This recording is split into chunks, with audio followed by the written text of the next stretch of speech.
Hi, I'm Josh from Psychostick. I'm Rob from Psychostick, and you're watching Rocked. Yes. On Channel Awesome. All good? So, we're here at MagFest right now. You guys are performing tomorrow. Tomorrow. So, have you been to MagFest before? First time. This is your first time. Okay. Are you prepared for how many panties are going to be dropped when you play tomorrow? Because it might be a little too much. Are you really prepared for that, or has something like that happened before? Well, we have a spreadsheet on Google Docs where we calculate this per. Lots of bras.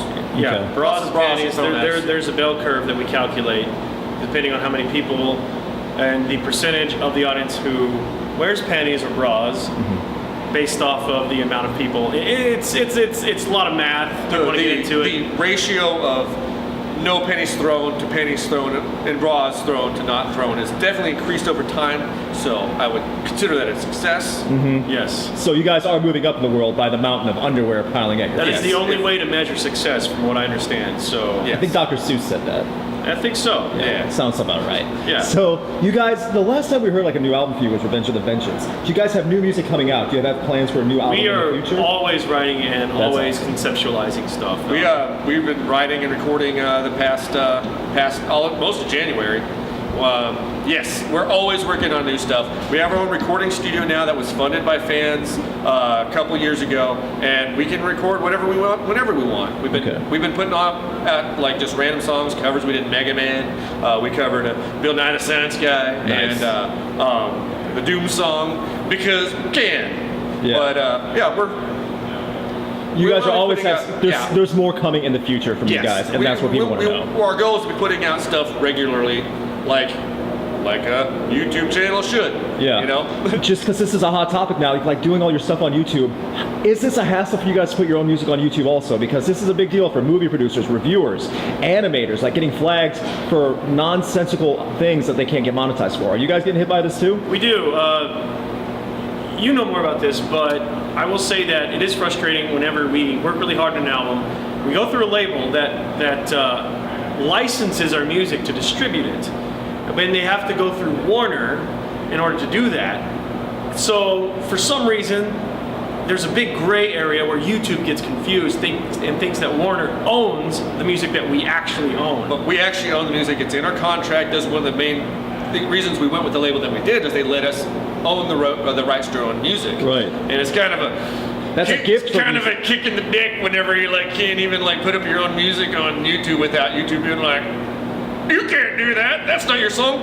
But I spent 8 hours writing it. And the thing is, we went to the label telling them this, and then they go to YouTube, and YouTube's like, I don't know what to do here. Yeah. So it's And the labels get they don't know what to do. It's a big gray area. There's a lot of confusion. The label's it's really been, annoying. The label's been frustrated with it too, because every time we put a music video, they have to go and like try to get it whitelisted, and like they've been having trouble figuring out. And yeah, it's been a big headache. It's like it's just okay. I want to put our song on YouTube. You can't do that. It's not yours, but it is. Yeah. And like, have you ever tried to go through the system, like explaining it to yourself? Like, do you have to go straight to the label, or have you tried going through the automated system and explaining this is actually our music, this is our company? Oh yeah. And it still doesn't work. We've done the counterclaim thing, and sometimes it works, and sometimes they're like, nope, that's it. Just nope. We refuse your claim. So, how often does this happen frequently? Because like YouTube is a big deal for you guys, like trying to get your name out there and for your livelihood, like living off like your dream and being musicians. Like, how much are you hit by this? It affects us pretty heavily. There's a significant source of income that we would be making more of if this was all cleared up. Yeah, if this all cleared up, it would be, we make most of our money from touring. We'd be able to tour less and make more music, Right. which is what we want to do with the studio we have. You know, Yeah. That's just why we built it. So it's kind of a weird catch-22. It's like, oh, this wasn't a problem, then we could make more music. And then we could, Yeah. I'm not frustrated at all. So, I mean, do you think this is good? Like, in your opinion, there's no right answer to this. Do you think this is going to be the breaking point with so many people talking about where's the fair use? Do you think Google and YouTube will finally make a new system saying like false monetization claims from other companies, or do you think it's just going to be more the same where, hey, you want to use YouTube, you play by our rules, we don't even care if you make up the rules as we go? Now I understand that there are millions and millions of uploaded videos a day. They have to automate that. There's just, you can't hire enough people to go through every bit of it with their own eyeballs. But they do need to fix where something does get flagged and then somebody does write in and there is something, there isn't a legitimate claim, and there needs to be a human being who looks at it and goes, using reason and logic, clearly this is theirs. And that's all they have to do. I mean, it's like, it's as frustrating as it is. It's like, I still think that someone at YouTube is like, ha ha, let's screw over the artists, ha ha ha, that because we're evil corporation. Like, I think it's just they're overwhelmed, and this is a problem that just they haven't found an easy This is fix. the only answer they can think of that monitors so much, because I think that it's kind of like 10,000 videos like a minute or something like that now. Like there's they just can't. The amount of, like, ever since the copyright thing came in, that had to have been just like nightmarish for YouTube. And I'm sure they missed the old days whenever anybody could just upload anything and Hollywood would be all up in their shit. Exactly. I love Google. I really like Google. I like their company. I like everything they stand for, and I think YouTube is an amazing thing that if it wasn't there. I remember the first time I was like, holy crap, we could put a video online and they don't have to download it to their computer, unzip it. They can just watch it live and then click out whenever they want. If you have to prove that your music is your own, subject to claim, like for a counterclaim, you still don't get that money lost back. It's gone. You don't get anything back. If we got it fixed, it's from that point on, So you're like, where does that money go? In our pocket. And then you think about, well, maybe we could hire lawyers and have them go after them, and then there's legal fees, and that could take years. It's not, you got to pick and choose your battles, so it's better to just get on top of it ASAP. Then if we were losing millions, that'd be one thing, but we're not. I just get a sneaking suspicion that, YouTube has better lawyers than most of the, channels that are on it, They probably have their own judges if they wanted to at this point. So, Probably have their own country. Googleopolis. YouTube still is helping you guys. There's so many things you posted on there that have actually reached people. I mean, videos with great music, soundtrack, and video game covers. Breasts. More breasts. I mean, like, where does the creativity come from in the sense of, is this what you guys wanted to all along, or is there something, let's just play this song because this is for the heck of it? It comes naturally to us, I think. That's a good way to put it. We have always loved more aggressive music, heavier music, metal, all that stuff. But we couldn't bring it to ourselves to just write about darkness and pain inside and bleeding everywhere. So we're weird. We're just goofy guys who like, watching those like Simpsons, Family Guy, all that stuff. And it just, metal and comedy go really well together, and I'm sad that we don't see more of it, because our old buddies from high school, when they see like Psychostick, like, oh, that totally makes sense that y'all would do that, because we're like those weird guys that like metal in high school. We were the most unpopular guys. I went to an all rap high school, so I totally understand where you're coming from on that. Just going back to that though, just about like not really hearing comedy and metal anymore. I think Hubercore is the appropriate term. Okay.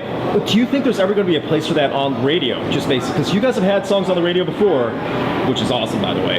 I mean, do you think there's ever going to be a place for that consistently on rock stations and metal stations? I mean, I can't even remember the last time I heard a Weird Al song. Not on a regular basis. Well, it's the radio, so they got to do something that's like just more generally appealing, and just whenever, even if it's a funny metal song, people turn on the radio, they hear metal, and then they change the station. It's true. So unfortunately, that's what drives the radio choices and everything. But I don't care. We got the internet. That's what the internet is. It's true. I was about to chime in and say something along those lines. Yeah, the radio relevancy nowadays. They're going to play. I mean, have you listened to a rock station lately? They pretty much play the same crap from 92 to 2002, and they stick around that. It's true. They don't really play anything newish. They just stick to what's safe because why not? In Florida, they still play Limp Bizkit on the radio. Exactly. There you go. Strangely, like what drives us getting played on the radio is actually what happens on the internet. Right. The beer song actually went viral before the term viral was even coined.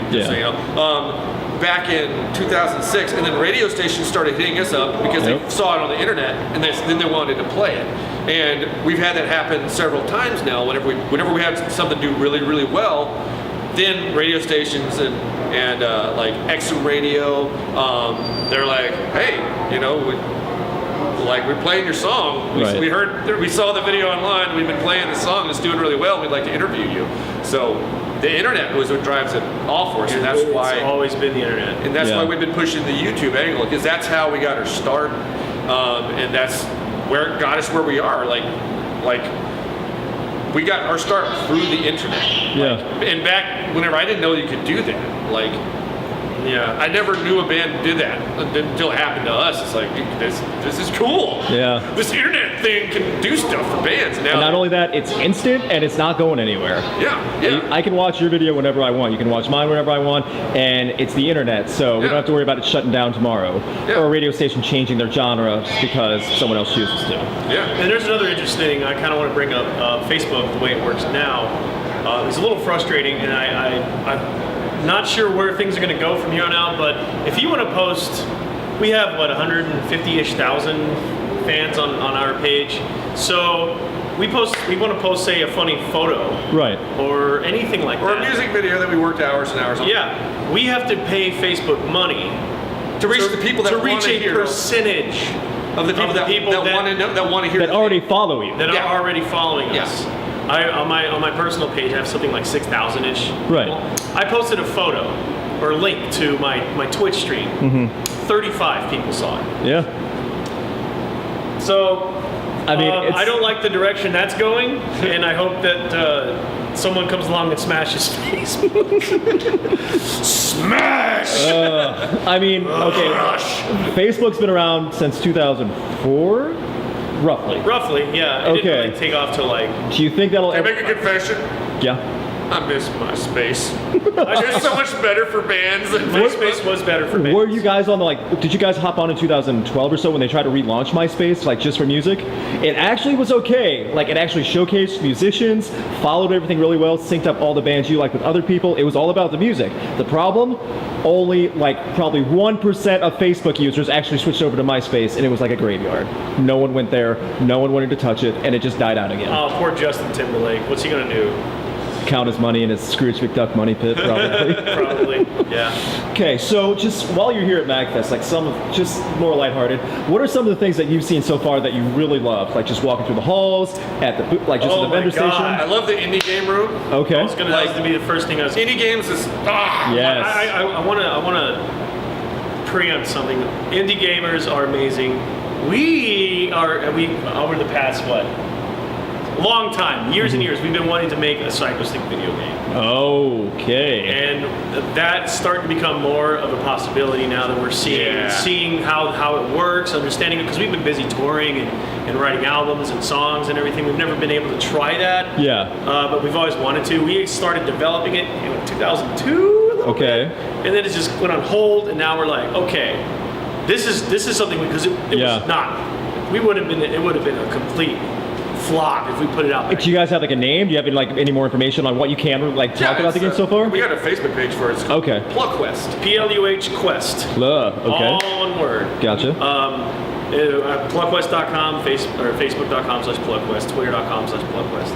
There's not really a lot of information yet, but Right. we It's are on the down low. it's on Okay. down low.